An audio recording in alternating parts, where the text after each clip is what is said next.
Pada hari berikutnya, ini adalah hari ketika Kadet Q pergi ke kelas seperti biasa. Sementara itu, mereka semangat sekali dan memukul papan tulis. Yang Han kemudian bertanya ke rakan-rakannya, "Kalian tahu bahwa minggu ini ada kompetisi kelas bukan? Semua orang diperlukan untuk berpartisipasi dalam sekerang-gerangnya satu aktivitas." Mendengar itu, kadet-kadet kemudian berbincang tentang acara. Hajin hanya ingat bahwa ada acara. Dia lupa tentang ini. Kompetisi kelas. Seperti nama menunjukkan, ini adalah kompetisi antara kelas. Kompetisi ini menutupi hampir semua bidang, dari kemampuan berkaitan dengan pertempuran, keseni, dan sport. Jika ini adalah kelas formal, maka dia hanya akan berpartisipasi dalam bidang pertempuran. Tetapi karena ini adalah acara untuk kadet-kadet, dia memutuskan untuk bergabung dalam acara yang menyenangkan. Anda bisa menyebutkan acara ini sebagai hari sport untuk Q.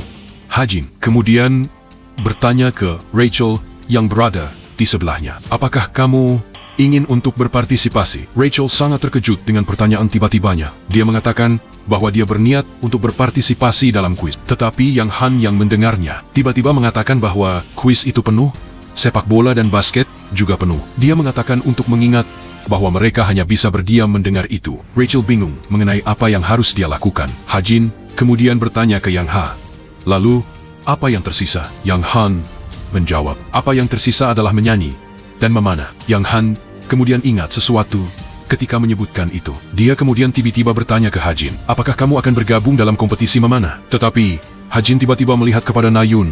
Ketika dia mendengar itu, menyadari perhatiannya, Nayun kemudian bertanya kepadanya, "Mengapa kamu melihat saya? Saya tidak berpartisipasi dalam memanah." Hajin hanya berdiam mendengar responnya. Dia kemudian memberitahu Yang Han bahwa dia berpikir dia bisa berpartisipasi dalam memanah. Yang Han senang mendengar itu. Dia kemudian mengatakan bahwa dia akan menulis nama. Nayun sedikit mengerangkan itu. Setelah itu, Haji kemudian diam-diam melihat kembali ke arah Tomer yang duduk di tempat belakang. Sedangkan Tomer itu sendiri ketinggalan dan berpikir pada saat itu. Beberapa saat yang lalu dia menerima pesan dari agensi. Kebenaran mengatakan bahwa mereka setuju dengan permintaan Jamie Zammer yang terlihat seperti Siud Tomor telah membuat permintaan selama-lama. Dia berpikir itu adalah pengakhiran mati karena mereka tidak menjawab pesannya. Dia tertanya-tanya, jika orang dari agensi kebenaran ini bisa dipercayai, sementara memegang tangannya dengan tegas. Tomor berpikir, tidak penting siapa mereka, atau ketika mereka menjawab, selama saya bisa menemukan mereka. Keberadaan orang yang Tomer maksud itu adalah ayahnya yang dia benci. Hajin dapat menerima apa yang dia pikirkan hanya dari gesturnya. Malam itu, dia mendapat pesan dari Hoseo. Dia mengatakan bahwa dia memutuskan untuk berhenti dari pekerjaannya. Dia telah mengirim form permintaan ke guil informasi yang dia sebutkan sebelumnya. Hajin tersenyum sedikit melihat itu. Dia kemudian mengatakan bahwa itu adalah pilihan yang bijak. Hoseo mengucapkan terima kasih kepada dia atas rekomendasinya. Dia juga mengatakan bahwa dia akhirnya menemukannya. Benjamin Agus berkata, Hajin kemudian terkejut untuk membaca bahwa berita tentang ayahnya Tomer yang dia minta akhirnya muncul. Dia kemudian bertanya, bisakah Anda mengetahui keberadaannya dan apa yang dia lakukan sekarang? Hoseo terlihat sedikit terkejut ketika membaca pesannya. Dia kemudian menjawab, dia sudah meninggal beberapa waktu yang lalu. Kami akhirnya tiba pada hari ketika acara pertandingan kelas dimulai. Atmosfer di Cube terlihat sangat hidup pada saat ini, dengan kadet-kadet yang bersemangat menonton pertandingan di sana. Tapi bukan untuk Hajin. Dia masih berpikir tentang pesan Hoseo berkaitan dengan Benjamin Agus. Menurut informasi yang Hoseo sampaikan, dia tinggal di rumah sakit perumahan di Korea, dan dia mendengar bahwa dia meninggal 4 tahun lalu. Sebaiknya saja Hoseo mengatakan bahwa dia akan mengirim alamat rumah sakit perumahan kepadanya. Hajin berpikir mengenai hal itu. Jadi, ayah Tomer sudah mati. Kira-kira buku kebenaran tidak dapat menemukannya. Segera cerita utama akan berlanjut. Jadi, dia harus menjaga kes Tomer sebelum itu. Setelah berpikir tentang hal itu, Hajin kemudian berdiri dari kursi dan berjalan dengan tenang dari sana. Kejadiannya diketahui oleh Yona. Dia agak bingung melihatnya tiba-tiba meninggalkan sana. Hajin mengunjungi tempat yang kelihatan seperti sebuah kuil dengan jembatan di atas. Di lantai, Hajine duduk di salah satu kursi saat melihat jembatan, tapi dia mendapatkan hasil yang mengecewakan. Dia berpikir dia akan merasakan sesuatu yang suci, tapi itu tidak begitu. Dengan wajah yang kelihatan seperti seseorang yang memiliki banyak pikiran, Hajin kemudian membuka pintu jamur dan membuka message. Dia menghubungi bosnya dan bertanya jika bayaran itu bagus. Dia mendapat jawaban segera setelah itu. Bosnya mengatakan bahwa kompensasi itu disyaratkan. Mereka juga memberikan perlindungan identitas bagi pelajar dari perusahaan Geronimo sampai mereka menjadi perusahaan ofisial. Meskipun setelah mereka menjadi perusahaan, mereka dapat menjaga anonimitas mereka jika mereka ingin. Setelah itu, Hajin menulis bahwa perusahaan Geronimo, perusahaan Kamelian, adalah grup penjahat. Meskipun mereka memiliki peraturan yang tidak ditulis terhadap pembunuhan yang tidak perlu, mereka masih tidak berbeda dari masyarakat yang jahat jika berkaitan dengan membunuh dan membunuh, tetapi jika dia bergabung dengan perusahaan Camellia, maka dia tidak perlu khawatir mengantar dari storyline utama. Karena bayaran itu cukup bagus, dia dapat menjaga situasi yang tidak diharapkan yang akan terjadi. Dan yang paling penting, dia dapat membunuh She Jin-yoon. Ha-jin mengetahui dari awal bahwa dia tidak bisa melakukannya sendirian, tetapi melakukan kejahatan masih berpengaruh pada pikirannya. Dia berpikir, apakah saya benar-benar bisa membunuh seseorang? Ha-jin tidak yakin bahwa dunia ini bukan lagi sebuah kisah fiksional untuknya. Sementara Ha-jin terlalap dalam pikirannya. Seseorang tiba-tiba berada di depannya pada saat ini. Itu adalah Kim So-ho. So-ho terkejut melihatnya di dalam. Dia bertanya, apakah Anda seorang Kristen? Ha-jin agak terkejut dengan pertanyaan tiba-tibanya. Dia kemudian mengatakan bahwa tidak. Tetapi Ha-jin kemudian bertanya kembali, apakah Anda seorang Kristen? Tetapi So-ho mengatakan bahwa tidak juga. Dia kemudian berdiri di sebelahnya, sementara melihat salib yang ditampilkan di dinding di sana. So-ho mengatakan bahwa dia hanya mengingat masa lalu. Mendengar itu, Ha-jin kemudian bertanya, apakah Anda pernah pergi ke kisah atau sesuatu? So-ho tidak tahu bagaimana menjawab pertanyaannya. Dia kemudian berkata, sesuatu seperti itu.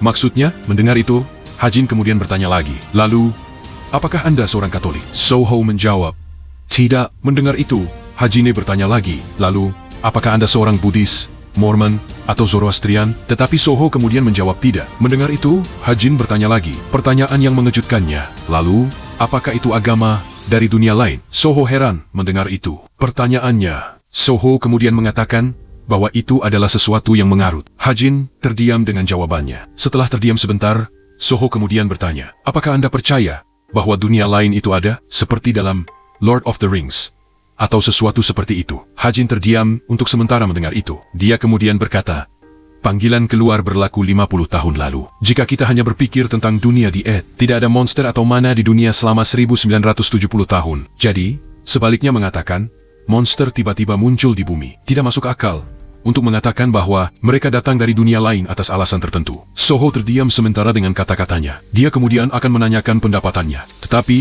Ha-jin tidak memberikan dia kesempatan untuk berbicara dan menjawab. Kata-kata dia sebelumnya, ini merupakan bagian dari teori De Arzir mengenai hipotesis dunia lain. Setelah berpikir sementara, Ha-jin berpikir, apakah itu salah satu teori yang mencoba menjelaskan dunia luar? Dia kemudian percaya. Teori ini sering ditinggalkan karena tidak jelas. Tetapi dia merasa teori ini tidak percaya. Yang dia maksudkan adalah panggilan keluar itu sendiri sudah aneh. Mencoba menjelaskannya secara logis adalah tempat di mana kontradiksi bermula. So-ho hanya bisa terkejut mendengar itu. Dia kemudian menghela napas, lalu berterima kasih. Dia mengatakan bahwa dia pikir itu masuk akal. Ha-jin agak terkejut ketika melihat reaksinya. Jika Anda berpikir tentangnya, So-ho mungkin berada dalam situasi serupa dengannya. Perbedaannya adalah karena So-ho datang ke dunia ini ketika dia masih kecil dan bahkan memiliki keluarga baru. Setidaknya, dia mungkin tidak merasa lelah. Ha-jin terdiam.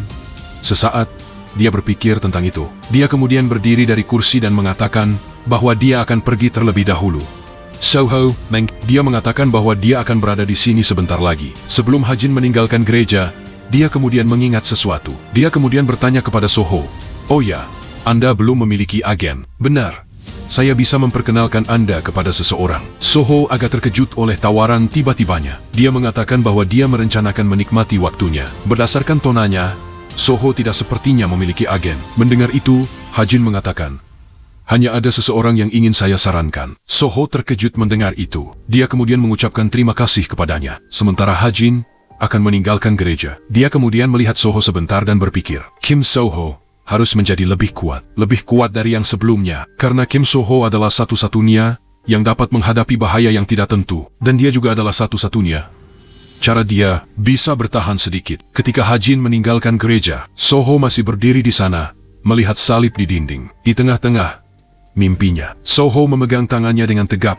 Ketika malam tiba, Ha-jin kemudian masuk ke dalam permainan dan bertahan terhadap Na-yoon seperti biasa. Tetapi Na-yoon kalah lagi seperti biasa. Dia cukup kecewa dengan kekalahannya kali ini. Dia telah menggunakan strategi terakhirnya sebelumnya. Melihat itu, Ha-jin kemudian memudahkannya. Dia mengatakan bahwa dia telah menjadi lebih kuat dengan cukup cepat. Dalam beberapa bulan, dia tidak akan dapat mengalahkannya. Na-yoon terkejut dan senang mendengar itu. Ha-jin kemudian bertanya kepadanya, kenapa Anda tidak tidur hari ini? Bukankah Anda mengatakan bahwa ada acara di akademi esok? Na-yoon mengatakan bahwa acara itu lebih seperti bermain. Jadi, dia tidak mengambilnya terlalu serius. Dia juga tidak merasa ngantuk. Mendengar itu, Hajin tiba-tiba bertanya kepadanya, "Ada sesuatu yang mengganggu Anda?" Nayun menegaskan bahwa sesuatu seperti itu tidak ada. Mendengar konfirmasinya, Hajin bertanya kepadanya lagi, "Apakah ini hal cinta?" Nayun membeku ketika dia mendengar itu. Nayun sejujurnya ingin menolak itu, tetapi dia kemudian memutuskan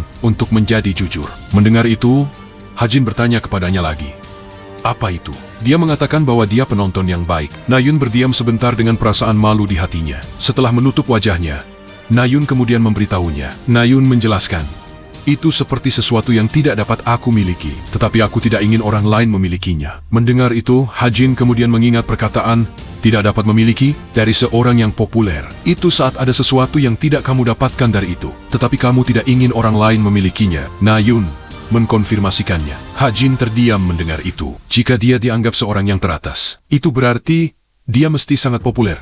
Benar, Nayun menjelaskan. "Kamu bisa mengatakan bahwa saya berpikir tentang orang penting itu." Mendengar itu, Hajin kemudian bertanya, "Kenapa?" "Pasti ada sebuah alasan."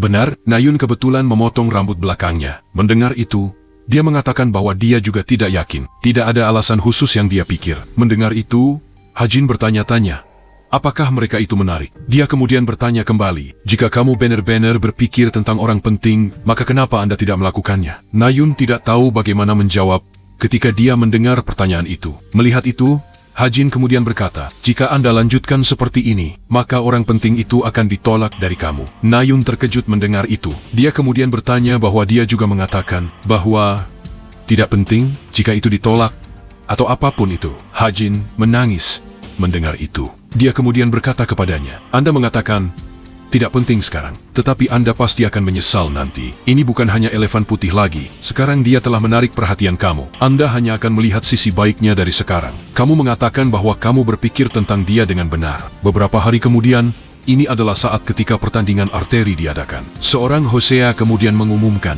pertandingan arteri untuk kelas veritas dan pembangunan telah selesai. Sekarang yang pertama adalah, tentu saja, Hajin yang menempatkan target 320 meter. Nayun yang menonton pertandingan tiba-tiba menangis dan kecewa. Yona yang berada dengannya kemudian bertanya kepadanya ketika dia melihat itu, "Kenapa Anda menangis seperti itu?" Nayun hanya menjawab, "Tidak ada." Dia kemudian melihat penonton duduk di belakangnya. Dia bingung, mengapa ada banyak majis hari ini. Mendengar itu, Yona menjelaskan. Mereka mengatakan bahwa akan ada seorang majis 8 bintang datang. Dia berpikir mereka semua berkumpul untuk melihatnya setidaknya sekali. Hanya ada 308 majis bintang di seluruh dunia. Ini adalah pengalaman jarang. Nayun akhirnya memahami ketika dia mendengar itu. Tiba-tiba, setelah itu, mereka kemudian melihat dua majis berjalan ke arah permainan. Ini adalah turna kelas mereka. Salah satu dari dua majis itu ternyata Hajin tiba-tiba.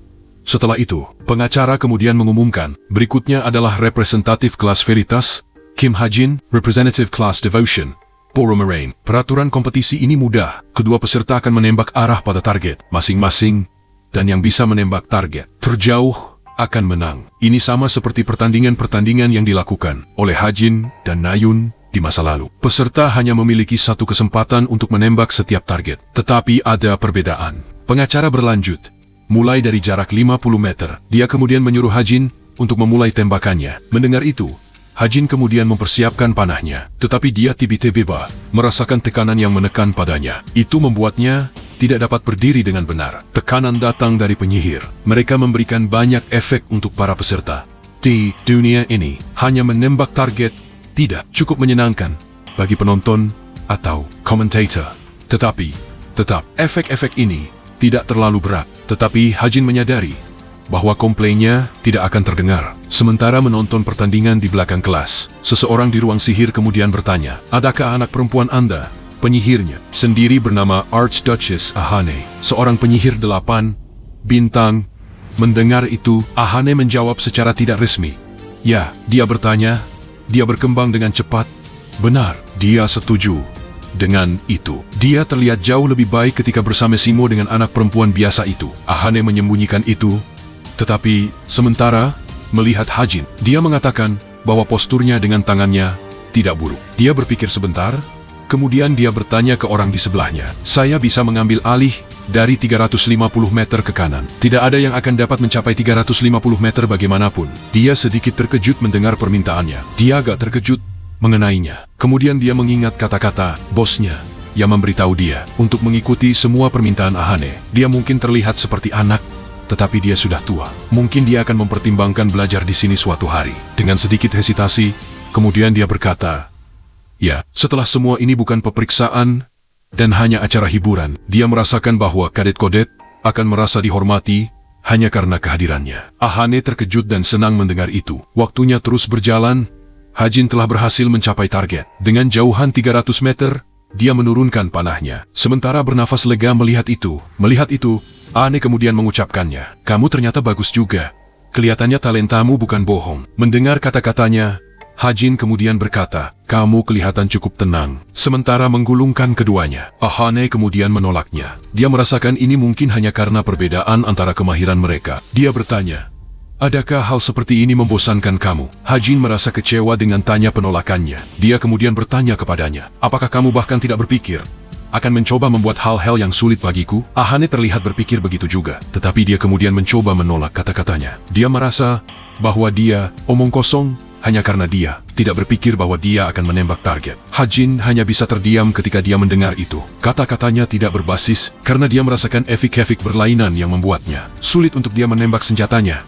Kemudian setelah itu, mengumumkan pemenangnya. Dua-duanya berhasil melewati ronde pertama. Mulai dari jarak 350 meter, kecepatan target akan meningkat dan situasi akan berubah. Sekarang giliran Beru Merain tersenyum dengan yakin ketika mempersiapkan targetnya. Ketika dia mendengar bahwa Hajin hanya bisa senyum tanpa bantuan pada saat ini, dia tahu bahwa Merain adalah adik tercintanya Ahane. Dia tidak menyangka bahwa dukungan Ahane membuat Merain akan pergi sejauh ini. Sementara dia mempersiapkan, Merain kemudian terkejut ketika dia melihat banyak rute yang muncul di setiap sisi. Hajin juga cukup terkejut ketika dia melihat penampilan rute. Dia baru saja menemukan bahwa Magestal Bintang juga bisa melakukan hal seperti ini. Namun, rute-rute tidak kelihatan menyusahkan Merain sama sekali. Mereka kelihatan sangat tenang. Rute-rute bahkan kelihatan menyusahkan dia. Namun, Merain kelihatan merasa takut. Ketika dia melihat rute-rute dengan hati yang masih penuh dengan ketakutan, Merain kemudian menembak senjatanya. Namun, tembakannya meleset dari targetnya. Merain kemudian terkejut dan menyesal ketika dia melihat itu. Melihat itu, Hajin kemudian berkata kepadanya, "Hal pertama dasar menembak adalah tenang." Tembakannya kemudian meleset. Malangnya, Merain telah gagal. Ahane juga kelihatan sangat kecewa ketika dia melihat itu. Tetapi dia tidak berpikir terlalu banyak mengenainya. Karena ini kali terakhir juga. Jika anak lelaki di sebelahnya gagal juga, maka hasilnya akan menjadi menarik. Juri kemudian berkata, "Selanjutnya, giliran Kim Hajin." Mendengar itu, Hajin kemudian melangkah ke depan. Tepat pada saat itu, rute-rute kemudian muncul di sekitarnya. Berbeda dari rute-rute yang kelihatan sangat berbeda dengan Merain sebelumnya. Rute-rute ini terlihat sangat keras. Sementara mempersiapkan tembakannya, Hajin berpikir bahwa dia hanya perlu menembak melalui rute-rute. Tetapi dia merasa mereka kelihatan marah padanya. Tetapi karena pertandingan ini hanyalah permainan, dia tidak akan memikirkannya dengan serius. Hajin kemudian mengaktifkan bulen timnya. Beberapa objek kelihatan bergerak dengan lambat di mata Hajin saat ini. Tetapi dia kemudiannya terkejut ketika dia melihat trajektori rute lain langsung terlihat pada target telah terblokir secara deliberat oleh rute-rute. Hajin merasa bahwa dia telah benar-benar menipu di sini, bahkan jika dia bisa melihat target. Jika seperti ini dia tidak dapat menembaknya. Tetapi tiba-tiba dia mendapatkan ide. Dia lupa tentangnya. Itu adalah kemampuannya yang dipanggil pengetahuan. Dalam sistem peningkatan random, dia dapat mengenali 5 objek peralatan. Stats peralatan yang dikenali akan meningkat dengan 1% hingga 44%. Percentage yang dikelilingi akan bertahan selama 24 jam. Dan akan di-reset secara random setelah 24 jam. Setelah 24 jam, Hajin memutuskan untuk mengendalikan busur dan panah, elastisitas jaringan, dan fleksibilitas panah yang akan memberikan elastisitas. Dia akan meningkatkan itu. Setelah dia memutuskan itu, Hajin kemudian menembak panahnya. Anak panahnya kelihatan menjauh-jauh antara rute dan arah target. Mereka kelihatan terkejut ketika melihatnya. Mereka bingung ketika mereka melihat anak panahnya bisa berpindah. Dan ketika panahnya berhasil menembak target dan menghancurkannya, juri kemudian mengumumkan, Kim Hajin, dari kelas Veritas. Dia berhasil menembak target di kejauhan 350 meter. Marin dalam kekecewaannya kemudian bertanya ke Hajin, "Siapakah kamu sebenarnya?" Kamu menggunakan mana kan? Sementara itu, Hajin memegang kepalanya. Hajin kemudian mengatakan, jika saya menggunakan mana, bukankah ibu Anda yang pertama kali menyadarinya? Moraine benar-benar terkejut pada saat ini. Dia tahu bahwa kata-katanya benar. Dia hanya tidak percaya bahwa orang yang dianggap terburuk dapat melakukan hal yang luar biasa. Hajin kemudian dengan bangga turun dari tempatnya ke tanah. Tempatnya kemudian bergerak sebagai hasil tembakan. Dengan wajah bangga, Hajin kemudian berkata kepadanya, ini adalah perbedaan kelas yang benar. Maren hanya bisa berterima kasih dengan kecewa pada hal itu. Tidak peduli tentangnya lagi. Hajin kemudian berjalan dari sana. Tepat pada saat itu, juri kemudian mengumumkan pemenangnya adalah Kim Hajin dalam menembak target di 350 meter. Dia sekarang dinobatkan sebagai pertama. Hajin berjalan dari permukaan di tengah-tengah. Tepuk tangan penonton yang terkejut dengan kemenangannya. Melihat wajah kecewa Hajin, Yona dengan senyum kecewa kemudian berkata, dia selalu harus memiliki pengaturan terakhir. Sementara Nayun sendiri berpikir pada saat itu. Dia kemudian mengingat kata-kata teman sparringnya yang di dalam game. Sekarang dia telah menarik perhatian Anda. Anda hanya akan melihat sisi baiknya dari sekarang. Wajah Nayun kemerahan ketika dia mengingat bahwa dia merasa bahwa dia mungkin sudah gila.